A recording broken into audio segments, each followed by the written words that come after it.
kejauhan tergambar cerita tentang kita, terpisah jarak dan waktu. Ingin ku ungkapkan rindu lewat kata indah, tak cukup untuk dirimu, sebab kau terlalu indah. Dari sekedar kata, dunia berhenti sejenak menikmati indahmu. Dan apabila tak bersamamu, ku pastikan ku jalani dunia tak seindah kemarin. Sederhana, tertawamu sudah cukup lengkapi sempurnanya hidup bersamamu.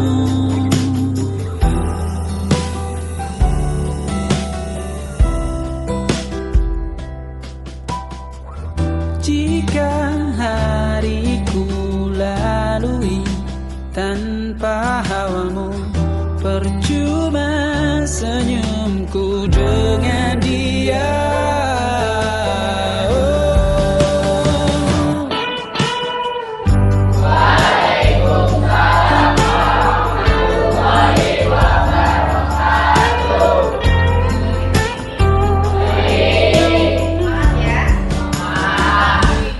Dan apabila tak bersamamu, ku pastikan ku jalani dunia tak seindah kemarin.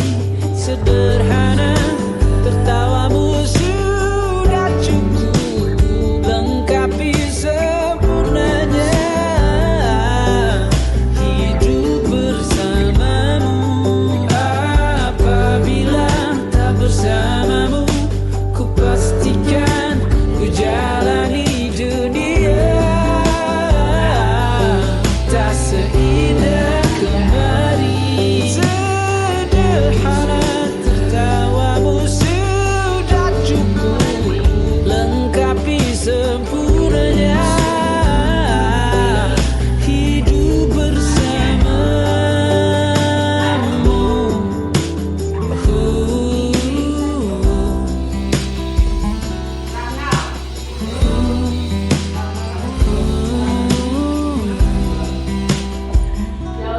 Sebab kau terlalu indah dari sekedar kata, dunia berhenti sejenak menikmati indahmu. Almira, Nazil,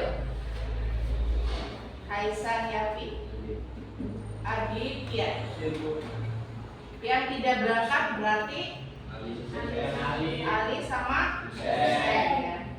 Ya. Tahu? Contohnya apa? Nakal remaja, ya, bullying, perundungan, terus buang sampah sembarangan termasuk tidak? Masuk, ya. Jadi itu antara lain tes eksplanasi itu tes yang menjelaskan tentang peristiwa alam atau peristiwa sosial. Ya, berarti masih ingat ya? Coba kalau struktur tes eksplanasi masih ingat tidak? Masih. Siapa yang masih ingat? Coba berdiri. Struktur eksplanasi yaitu 1. Iya. Pernyataan umum, 2. Rangkaian kejadian, 3. Interpretasi. Oh iya, betul ya. Jadi struktur tes eksplanasi itu ada 3. Yang pertama ada pernyataan umum, ya, isinya tentang topik yang akan kita bahas, gambaran umum apa yang akan kita bahas. Kemudian ada rangkaian kejadian, sebab akibat, jadi urutannya ya, urutan kejadiannya. Dan yang terakhir ada interpretasi atau ulasan, ya. Itu struktur tes eksplanasi. Paham ya berarti ya?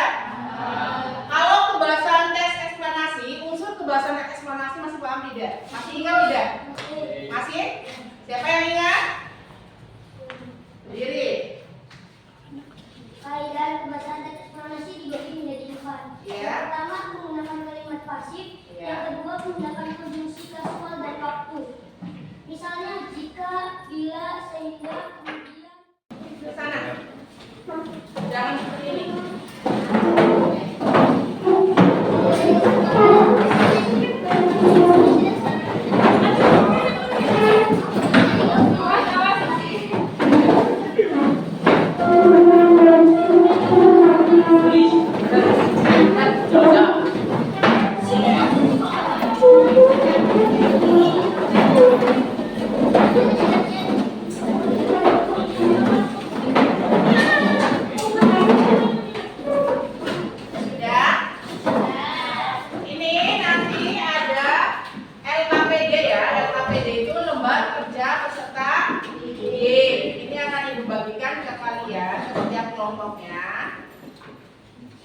Bagikan dulu. Kelompok 1, kelompok 2, kelompok 3, kelompok 4. Jadi ada 4 kelompok ya. Sebelum kita mengerjakan atau ibu mengarahkan kamu ke pengerjaan soal, coba sekarang ibu minta kamu berdiri dulu. Ibu minta kamu berdiri dulu. Jadi kita ngelemes dulu, tangan dulu ya. So, ayo berdiri semuanya. Ya, ingat tangannya kayak gini sebelum kamu berdiri. Ya. Kalau ibu bilang pagi, tepuk tangan sekali. Pagi, siang 2, sore 3, ya. Malam 3 tepuk, ya. Ingat, pagi sekali, siang 2 kali, sore 3 kali, malam 3 tepuk tangan. Mulai ya. Siang, malam, pagi, sore, pagi, malam, ya. Pagi ya, sore, pagi, malam, sekali lagi, pagi, sore, malam, siang. Ya, silakan duduk kembali ya. Ibu sudah berikan ya. Kelompok 1 tentang sampah, kelompok 2 tentang perundungan, kelompok 3 banjir, dan kelompok 4 gempa bumi ya. Bisa dipahami tidak? Bisa. Setelah kalian nanti menuliskan ya, membuat teks eksplanasi, kemudian kalian menyajikan bersama kelompok kalian ya. Menyajikan teks eksplanasi yang sudah kalian buat. Paham? Paham. Yang bertanyakan tidak? Coba dilihat dulu. Ibu mau beri satu contoh lagi nih ya. Ibu mau beri satu contoh lagi. Coba dilihat sini. Coba dilihat ke depan dulu. Ini apa? Ini apa? Kapan kamu bisa melihat langit? Setelah hujan. Apakah hanya setelah hujan? Iya. Iya? Iya ya. Jadi hujan yang tidak berawan, biasanya itu akan terlihat pelangi. Ya. Adapun proses terjadinya pelangi. Yang pertama, ini contoh teks eksplanasi pelangi ya. Proses terjadinya pelangi, yang pernyataan umum ya. Yang pertama itu berupa pernyataan umum nih, ya. Pelangi itu berupa lengkungan cahaya warna-warni yang biasanya tampak di langit setelah hujan. Kemunculan pelangi setelah ditunggu-tunggu lantaran penampilannya yang sangat cantik. Pelangi ini terjadi karena ada proses pembiasan cahaya. Ini pernyataan umum, gambaran umum tentang proses terjadinya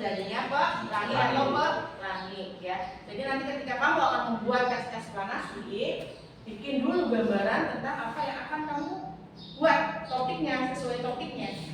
Paham? Selanjutnya ada urutan peristiwa sebab akibat. Organik adalah dengan melakukan pengolahan atau daur ulang. Benda-benda tersebut dapat dijadikan sebagai barang yang nilai jualnya cukup tinggi. Dan kami juga merangkum urutan peristiwa dan sebab akibat. Di sini ada 4. Yang pertama, di sekitar masyarakat, sampah memang menjadi suatu fenomena yang cukup banyak dijumpai. Pada awalnya sampah-sampah adalah hal yang menjadi serakan di sekitar rumah dan sebagainya. Yang kedua, namun ternyata sampah bisa memunculkan dampak yang cukup besar bagi masyarakat itu sendiri, seperti banjir, longsor, dan juga bisa menjadi sumber dari penyakit. Sampah yang selalu diabaikan dan menumpuk ternyata bisa menyebabkan bau yang amat tidak enak, sehingga itu akan menyebabkan terjadinya pencemaran udara di sekitar, bahkan bisa menyebabkan seseorang terkena penyakit kronis seperti DBD dan muntaber. Yang keempat, selain itu, sampah juga bisa menyebabkan beberapa bencana besar seperti longsor dan banjir. Banyaknya sampah yang dilempar atau dibuang ke sungai bisa menghambat aliran sungai seiring dengan berjalannya waktu. Maka air sungai tersebut bisa meluap dan mengakibatkan banjir. Dengan demikian aktivitas atau kegiatan masyarakat juga akan terhambat. Nah, di sini juga ada interpretasi dan ulasan. Apabila kamu terbiasa membuang sampah sembarangan, maka bisa menimbulkan dampak yang sangat amat merugikan untuk maka dari itu, sebagai makhluk yang sejahtera, mari menjaga lingkungan sekitar dengan cara mengurangi dan membiasakan diri membuang Dari kejauhan tergambar cerita tentang kita, terpisah jarak dan waktu. Ingin ungkapkan rindu lewat kata indah, tak cukup untuk dirimu, sebab kau terlalu indah. Dari sekedar kata, dunia berhenti sejenak menikmati indahmu. Dan apabila tak bersamamu, ku pastikan ku jalani dunia tak seindah kemarin. Sederhana, tertawamu sudah cukup lengkapi semuanya. Hidup bersamamu. Tapi jangan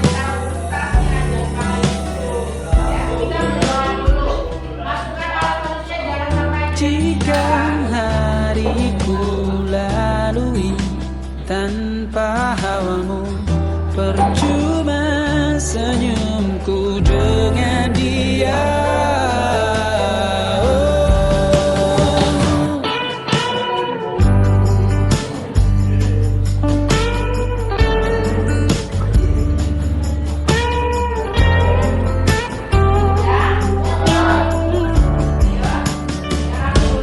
Dan apabila tak bersamamu, ku pastikan ku jalani dunia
sebab kau terlalu indah dari sekedar kata.